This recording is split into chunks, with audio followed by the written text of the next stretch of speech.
Mesdames, Messieurs, je vous adresse les cordiales salutations de la municipalité. Le 1er août 2020 s'inscrit dans un contexte particulier, inédit. Sa célébration en sera affectée. La pandémie de Covid-19 chamboule notre vie, nous bouscule et nous contraint à modifier nos habitudes, nos traditions.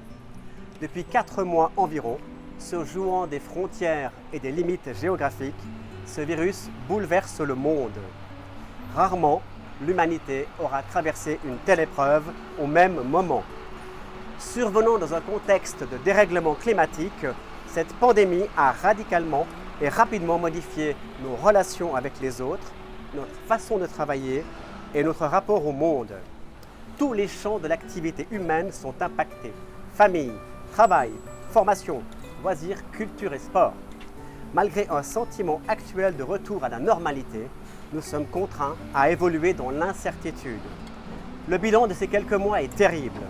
De nombreuses personnes sont mortes des conséquences de ce virus. L'économie mondiale est largement impactée, générant un taux de chômage inégalé et accroissant encore les fossés entre riches et pauvres. Cette crise, renforcée par le dérèglement climatique, nous a confrontés aussi à notre fragilité, à notre vulnérabilité. Et elle a simultanément révélé de magnifiques qualités humaines, de formidables élans d'entraide et de solidarité. Elle a révélé que nous pouvions nous mobiliser pour les plus démunis et les plus précaires, et ainsi agir pour plus de justice et d'égalité. Nous devons apprendre de cette épreuve, repenser nos modes de vie et construire un monde meilleur.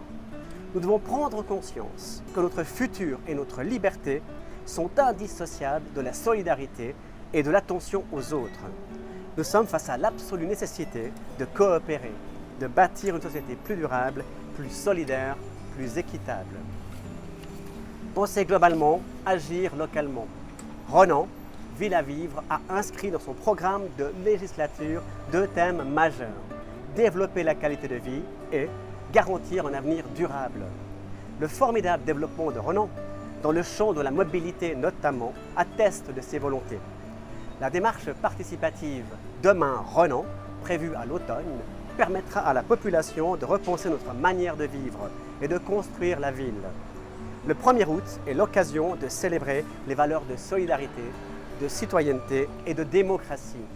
Portons-les, donnons-leur un nouveau souffle, une nouvelle envergure à la hauteur des enjeux du XXIe siècle. Tournons notre regard vers un futur meilleur pour toutes et tous et pour la planète. Nous disposons des ressources nécessaires. Mobilisons-les équitablement. Soyons créatifs, créatives. Nous avons su le faire.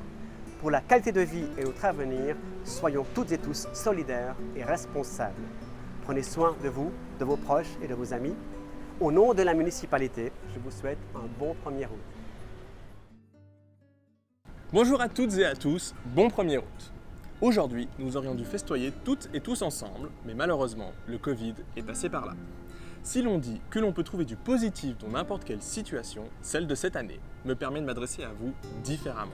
À travers cette vidéo, j'ai étonnamment l'impression d'être plus proche, de m'inviter dans votre salon, et bien que je ne vous vois pas, d'être les yeux dans les yeux avec vous.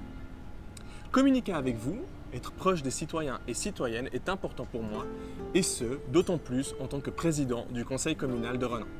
Notre fête nationale est l'occasion de se rappeler que notre histoire a commencé grâce au courage et à la solidarité de 3 personnalités qui ont décidé d'unir leurs forces. Aujourd'hui, les ennemis ne sont plus les mêmes, mais nous devons nous aussi être courageux et unir nos forces pour faire face aux grands défis de notre temps. Des défis climatiques, sanitaires, sociaux et économiques. Il est essentiel que nous n'abandonnions pas les principes fondamentaux qui sont la solidarité, la justice, l'honnêteté, le développement durable et la diversité culturelle qui sont les piliers de notre Constitution. Nous avons besoin de courage pour défendre tout ce que nous croyons être juste et honnête. Du courage pour protéger nos acquis, mais aussi pour oser revenir à l'essentiel. Ne pas se laisser berner par des fausses promesses, de fausses bonnes idées et surtout de ne pas nous laisser nous diviser en pensant que tous les maux de notre société sont la faute des autres, des plus faibles, de celles et ceux qui viennent d'ailleurs ou encore celles et ceux qui ne pensent pas comme nous. Restons soudés, écoutons-nous, acceptons la diversité d'autres cultures, d'autres manières de penser et malgré nos différences qui font notre richesse, restons solidaires. Critiquer, juger, avoir peur de celle ou celui que l'on ne connaît pas est bien plus facile que de construire, de débattre et bien sûr de chérir ses proches. À travers plusieurs décennies, Renan, la multiculturelle, a su se construire petit à petit. Elle a trouvé son identité pour devenir, même si tout n'est pas parfait, une ville où il fait bon vivre. Et nous pouvons être fiers de ce que nous avons construit tous ensemble. Je suis citoyen renanais depuis 26 ans. C'est dire si j'ai pu voir Renan et ses habitants évoluer, ce qui m'a moi-même fait grandir, et ce, grâce aux différences qui font que Renan est si spécial. Tout au long de cette année de présidence du conseil communal, j'aurai non seulement à cœur de défendre les valeurs et principes qui me sont chers, œuvrer pour faire évoluer les choses, amener de nouvelles idées et en promouvoir d'autres. Défendre des droits et des valeurs, avoir toujours dans le viseur les intérêts des citoyens et de la collectivité publique, et également de représenter notre ville et notre conseil. J'espère faire honneur à cette ville qui m'a vu grandir et qui m'a donné ma chance. Je me réjouis de cette nouvelle aventure, de faire de belles découvertes et rencontres qui ponctueront cette année. Je me réjouis de vous rencontrer, de discuter et d'échanger avec vous toutes et vous tous.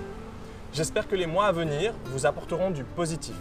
Je vous souhaite à tous et à tous, peu importe d'où vous me regardez, la santé, la joie, du rire et bien sûr une belle célébration. Bon 1er août 2020 et à bientôt. Bonjour à vous, chers membres des autorités communales, exécutives et législatives de renom, chères citoyennes et citoyens, chères paroissiennes et paroissiens. Il y a 2 ans, je m'adressais à vous depuis la place du Sansuy, vous interpellant sur l'importance de se rassembler pour fêter notre pays, car les relations par écran interposées nous privent de ressentir la chaleur humaine, nous privent de vibrer aux émotions qui habitent les uns et les autres, nous privent aussi des gestes qui touchent pour accueillir. En bref, les relations par écran interposées privent de tout ce qui nous réchauffe ou nous glace à l'intérieur. Elles nous privent de ce qui s'exprime difficilement avec des mots, mais ressort souvent dans nos excès et dans nos mots. En ce 1er août 2020, je vous parlerai donc de mots, vocabulaire, MOTS, et de mots, MAUX, mal, maladie. Le 1er août 2018, je ne me doutais pas que 19 mois plus tard, notre planète vivrait un temps de confinement ou semi-confinement, plaçant les plus vulnérables d'entre nous à l'écart de tous, dans la souffrance de ne plus être touchés, câlinés, embrassés, ni visités par les plus proches. Quand je parle de mots et de mots, je parle de ce qui est difficile à nommer ou à exprimer, et je constate que depuis mars 2020, nous tous, citoyennes et citoyens de Suisse romande, avons appris un vocabulaire nouveau. Dans ce vocabulaire, on retrouve Covid-19, gestes barrières, confinement, traçabilité, distanciation sociale, je préfère distanciation physique. De grandes affiches ont été posées à l'entrée de nos villes pour donner des informations sur comment nous protéger.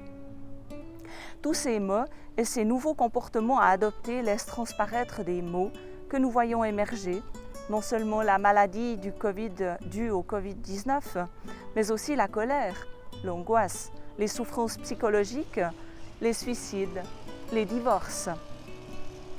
L'inquiétude aussi, les peurs de manquer. Le vocabulaire chrétien, quant à lui, parle d'amour, de pardon, de réconciliation, de paix, de joie, de vie, d'équité et de justice. Le vocabulaire chrétien parle d'un Dieu qui guérit, qui apaise, qui pardonne et qui aime. Utilisé dans la prière, il débouche sur l'accueil inconditionnel de Dieu et de son regard sans complaisance qui emporte le croyant sur un chemin de guérison de ses peurs, de réconciliation avec lui-même et avec les autres, de prise en compte des personnes les plus faibles. En se confiant dans ce Dieu qui a pour nom Emmanuel, Dieu avec nous, en le priant, le croyant trouve progressivement la paix et la confiance nécessaire à vivre pleinement sa vie. Alors le Covid-19 retrouve sa place de virus, ni plus ni moins dangereux qu'un autre, mais dont il faut se protéger, se méfier, afin de rester en bonne santé et pour se relever de la maladie quand elle est contractée. La relation à Dieu apprend à envisager la vie avec calme et confiance. Elle est un choix qui répond à une aspiration du cœur et débouche sur un élan de vie qui a des retombées sociales et qui participe à promouvoir la recherche du bien pour tous.